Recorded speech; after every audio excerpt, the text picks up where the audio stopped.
you. You thought I didn't see you now, didn't you? You tried to sneak by me now, didn't you? Now give me what you promised me. Get it here. Yeah. As I sit here and look at my life and how things could have been if my daddy was here, I can't help but think about all the people that grew up without a daddy, just like me. And I tell you, it hurts.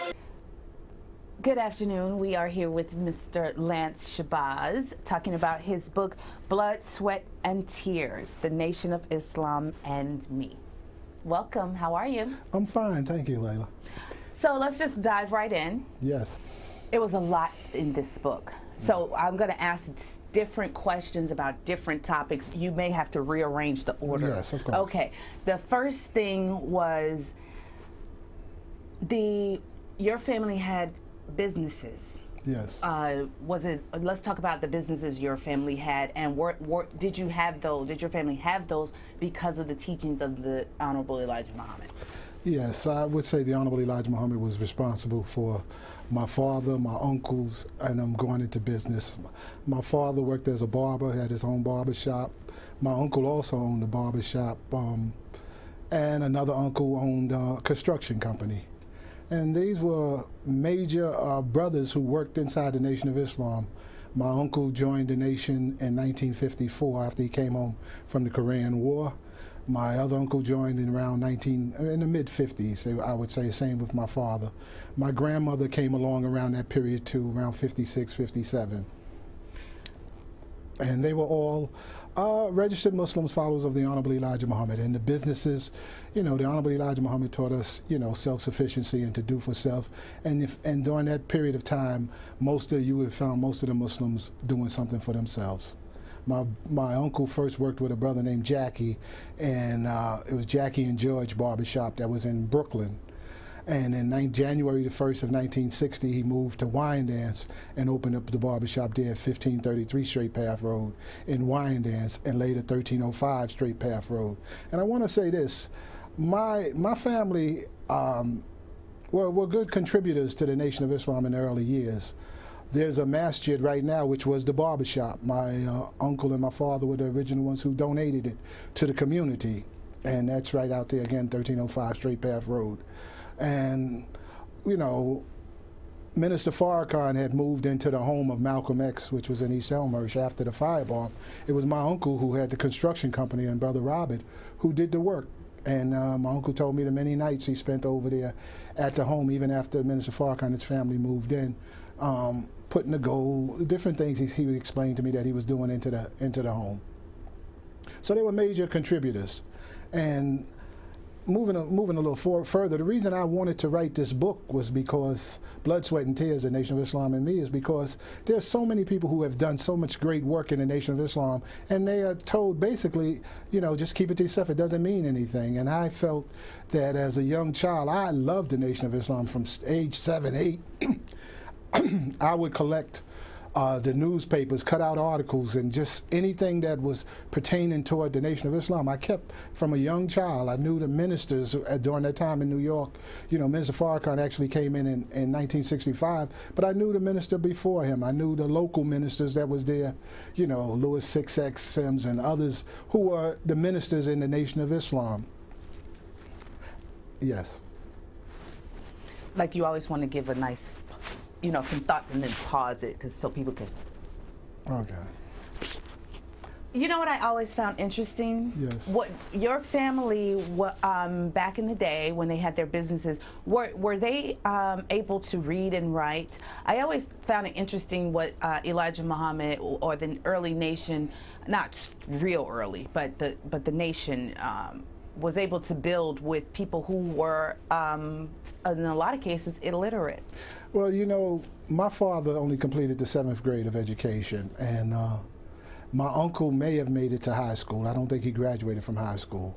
And yes, during the early days, and this was the beauty of the Nation of Islam, during the FOI classes, FOI, means the Fruit of Islam, the name given to the training of men who belong to Islam in North America. But the Nation of Islam in New York City the way it was set up. If you had problems reading, they had someone to teach you. If you had, different trades you were taught. If it was sheet metal, if it was replacing windows, you just found someone who was in the business, and it was your duty as a Muslim to take someone who may have needed a skill, and that's what made the community tight. And it was a beautiful thing. I loved the Nation of Islam. Coming up, I wasn't like no average 7, 8, 9-year-old. I was into the Nation of Islam. I loved the Nation of Islam. I believed 1,000% that the Honorable Elijah Muhammad was the leader and the teacher and the guide for all black folks. I believed that. So let's talk about the title. Why did you choose this title? I chose the title "Blood, Sweat, and Tears" is because it's true. I put it's a lot of blood. As you know, the Nation of Islam is a lot of blood and sweat and tears. As a teenager, I would travel by myself. I was always a self-starter. I would travel and I'm moving forward now when the Nation of Islam began. As you know, in 1975, the Honorable Elijah Muhammad departed. And in 1979, I began to come in back with the Nation of Islam. As there's a period, if you want to go into it. Wallace D. Muhammad took over the Nation of Islam. Yep. And Wallace D. Muhammad, the son of the Honorable Elijah Muhammad, was named the leader of the Nation of Islam. And I didn't know much about Wallace Muhammad, but I said, okay, everybody seems to accept him. So I tried to accept him. But the more and more this young man talked, the more and more he was different from his father. I think the direction he was going in was not productive.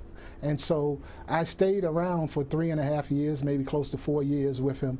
But then I heard a brother, first of all, named Brother Hamza El Hafiz in Brooklyn. And I started going there, but it was just a tiny group, and I knew we needed something better.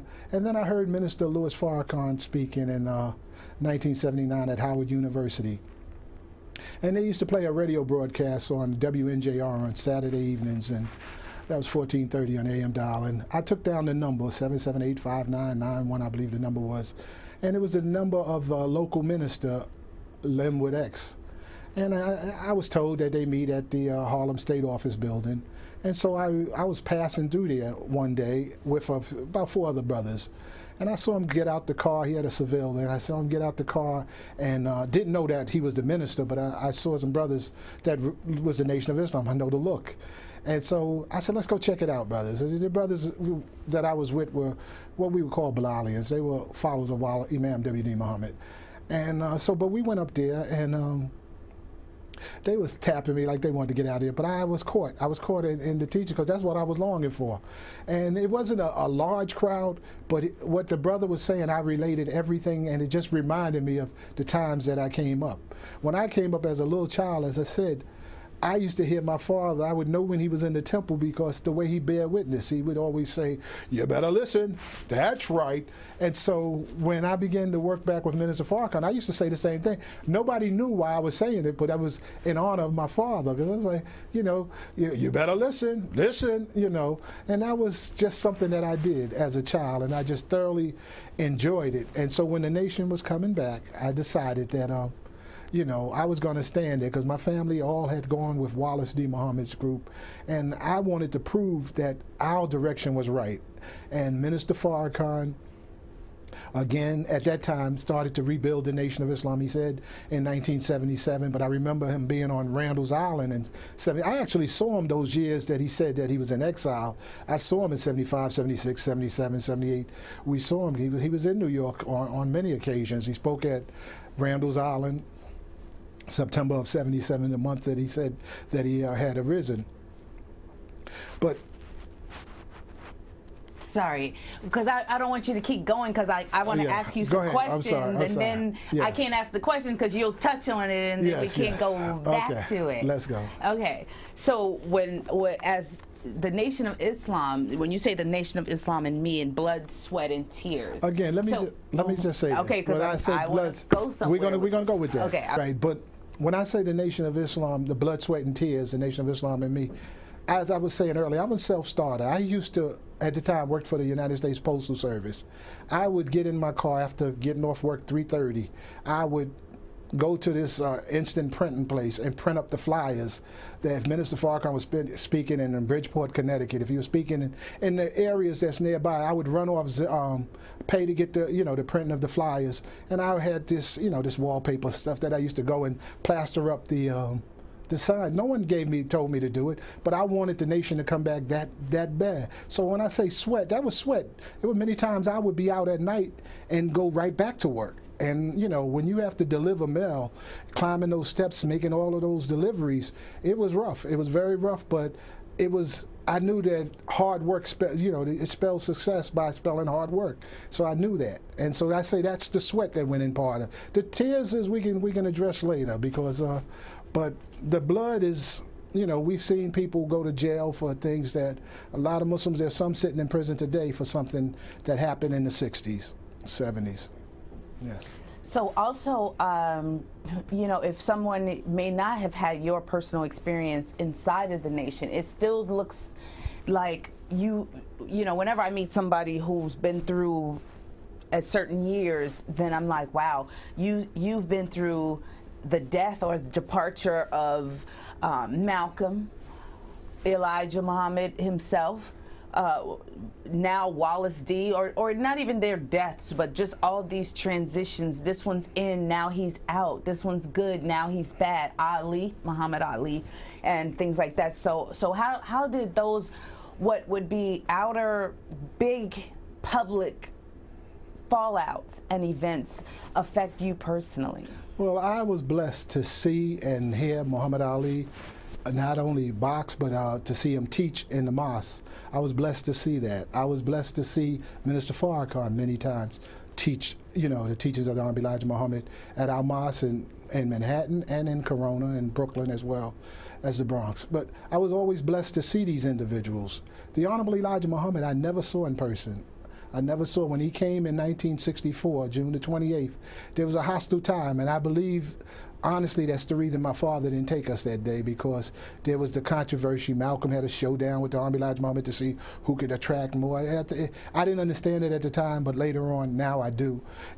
So he in case there was something that was going to go down, I guess he didn't want us there.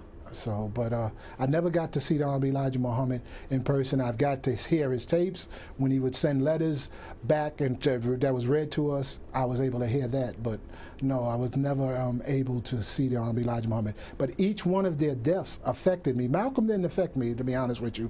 Growing up, I just heard that he was a hypocrite, and so I ran with that for many years. I said, well, he's a hypocrite. The Honorable Elijah Muhammad gave him his name, and people don't love Big Red. People don't love Malcolm Little. They love Malcolm X, and who gave him the X? The Honorable Elijah Muhammad. He took the name Malik Shabazz, but he used Malik Shabazz when he traveled with the Honorable Elijah Muhammad.